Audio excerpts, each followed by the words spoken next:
Welcome to Mysteries and Crime, where we explore the world's most haunting mysteries. Tonight, we take you deep into the shadowy woods of Oklahoma, to the tragic and deeply unsettling case of the Oklahoma Girl Scout murders. Imagine a serene summer camp, filled with laughter, camaraderie, and the joyful excitement of young girls embracing the wilderness. But in the early hours of one fateful morning, that idyllic setting turned into a nightmare that would haunt the town forever. Before we dive into the chilling details, we have another challenge for you. What crucial piece of evidence was found inside the tent that provided a breakthrough in the investigation? Think you know the answer? Drop it in the comments below, and you might just be featured in our next episode. Prepare to uncover the secrets of this infamous case, filled with twists, unresolved mysteries, and haunting questions that still linger after decades. Stay with us, and don't forget to like, subscribe, and share your theories in the comments section. It was the summer of 1977 when three bright, adventurous Girl Scouts, Lori, Michelle, and Doris, embarked on what should have been the highlight of their childhood. They were eager to experience nature, learn new skills, and forge friendships that would last a lifetime. Little did they know, their innocent adventure at Camp Scott, deep in the heart of Oklahoma, would end in tragedy. Their lifeless bodies were discovered inside their tent, a horrifying sight that shocked the entire nation. The sheer brutality of the crime left the public and authorities alike asking, how could such a thing happen? Who could have committed such a monstrous act? And most importantly, would justice ever be served? The morning of June 13th, 1977, dawned like any other at Camp Scott. The sun's first light pierced through the dense canopy of trees. Birds chirped, and the campers stirred in their tents. But within one particular tent, there was only a chilling silence. When camp counselors went to wake the girls for breakfast, what they found would haunt them forever. The bodies of Lori, Michelle, and Doris lay motionless, surrounded by signs of a brutal struggle. Blood stained the tent fabric, personal belongings were scattered across the floor, and a sinister note, its message taunting and terrifying, was left behind. First responders arrived swiftly, and as they examined the scene, they were met with an unsettling atmosphere. The crime scene was eerily quiet, except for the rustling leaves and distant whispers of campers unaware of the horror that had unfolded. Officers noted signs of forced entry, and the eerie placement of objects suggested a deeply calculated act. As news of the murders spread, panic gripped the community. Parents rushed to pick up their children, and Camp Scott was immediately shut down. Law enforcement officials worked tirelessly to secure the area, carefully collecting evidence while journalists swarmed the crime scene, hungry for any morsel of information they could report.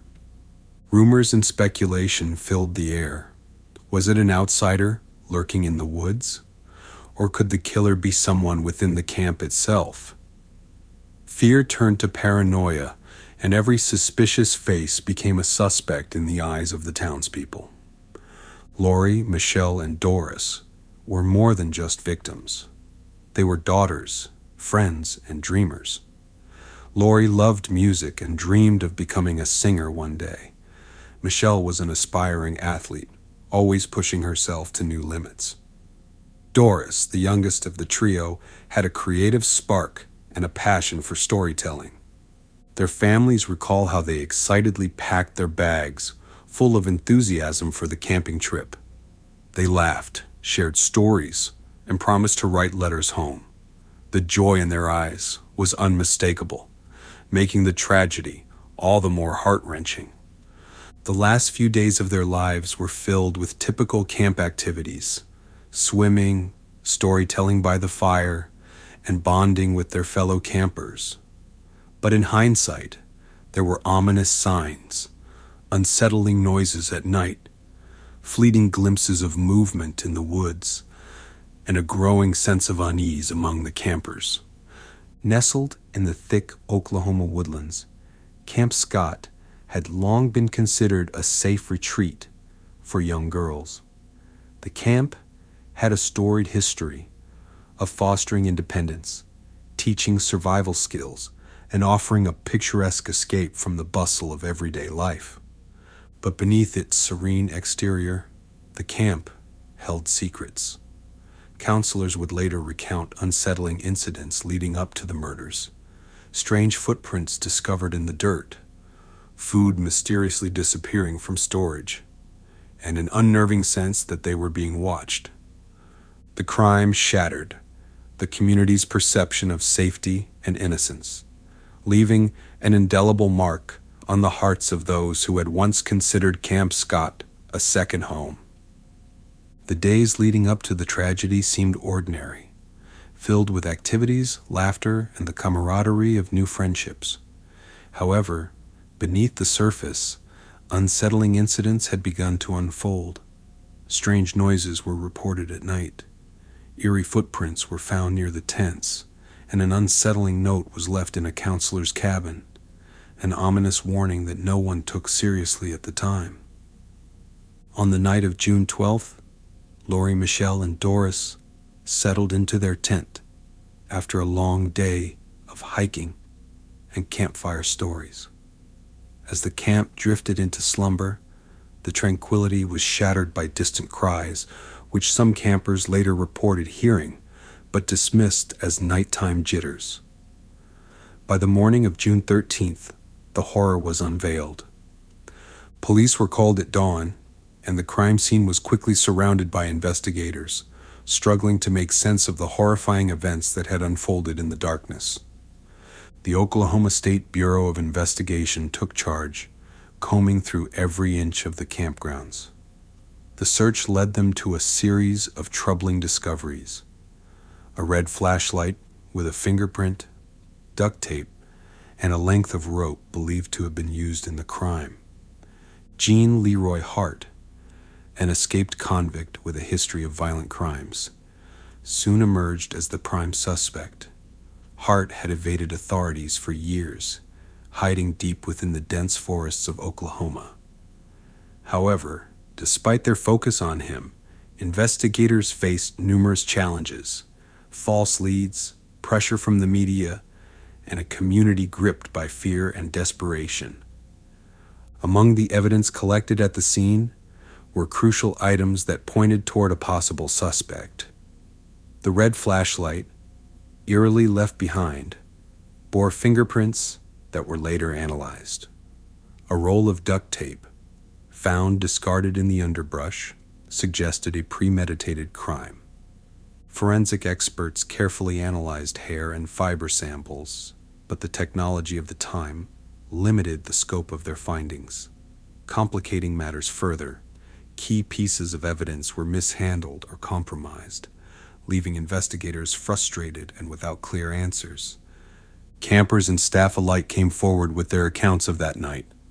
Some reported seeing shadowy figures moving between the tents, while others described hearing muffled cries that seemed to vanish into the forest.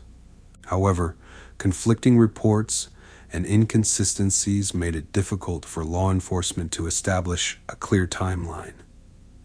Some witnesses later admitted to altering their statements, either out of fear or confusion caused by the traumatic experience. The official theory maintained that Hart, with his criminal past and knowledge of the area, was responsible for the murders. However, alternative theories began to circulate. Some speculated the crime was the work of an unknown drifter, while others believed it could have been an inside job. Conspiracy theories also emerged, with whispers of cult involvement and ritualistic motives, though no substantial evidence ever supported these claims. What do you think? Could there have been someone else lurking in the shadows that night? Share your thoughts in the comments below. The media frenzy surrounding the case was immediate and intense. Headlines painted terrifying images of a killer at large, and news segments played on public fears, driving a wave of panic across the country. Journalists descended on the small town, probing every detail and sometimes sensationalizing facts to boost ratings. The pressure on law enforcement mounted, with many feeling the scrutiny interfered with their ability to conduct a thorough investigation. After an exhaustive manhunt, Gene Leroy Hart was finally captured. His trial became one of the most closely watched legal battles in Oklahoma's history. Prosecutors presented their evidence, including forensic findings and witness testimonies, while the defense argued that Hart had been unfairly targeted due to his criminal past and Native American heritage. In a shocking twist, despite the circumstantial evidence, Hart was acquitted, leaving the case officially unsolved and the families devastated. To this day, the case remains shrouded in mystery. Were there key pieces of evidence overlooked? Could advances in forensic science bring new answers? Despite the years that have passed, those close to the case continue to seek justice and closure. The haunting questions left behind only deepen the intrigue surrounding the Oklahoma Girl Scout murders.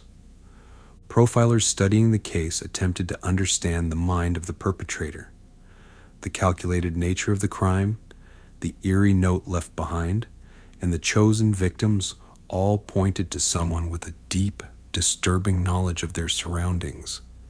The psychological toll on the victims' families and the surviving campers was profound, leaving lasting scars and a lingering sense of fear that haunted the community for years. The case led to sweeping changes in summer camp safety protocols nationwide. Parents demanded tighter security, background checks for staff, and more stringent nighttime monitoring of campers. The murders also found their way into popular culture, inspiring books, documentaries, and even urban legends that persist in the region today. With modern forensic advancements, the hope for a breakthrough in the case remains alive. DNA analysis techniques have vastly improved, and law enforcement continues to review the evidence with fresh eyes, searching for that missing piece of the puzzle. Could a new lead finally crack the case wide open? Over the years, several promising leads have emerged. Anonymous tips, potential suspects who were never fully investigated, and even supposed confessions that were later dismissed. However, none have led to the conclusive evidence needed to bring justice to Lori, Michelle, and Doris. Several other cases share eerie similarities with the Oklahoma Girl Scout murders, from unsolved crimes at remote campsites to serial offenders who targeted children. The patterns raise haunting possibilities. Law enforcement has looked into connections, but no definitive link has been established. Could this tragedy be part of a larger, more sinister pattern? The Oklahoma Girl Scout murders remain one of the most heartbreaking and perplexing cases in true crime history. Despite years of investigation, the question remains: who was responsible for taking the lives of Lori, Michelle, and Doris? As we close this chapter, we leave you with one final thought. Could the answer still be out there, waiting to be uncovered? Don't forget today's clue question. What crucial piece of evidence was found inside the tent that provided a breakthrough in the investigation? Share your thoughts in the comments below, and remember to stay safe and vigilant.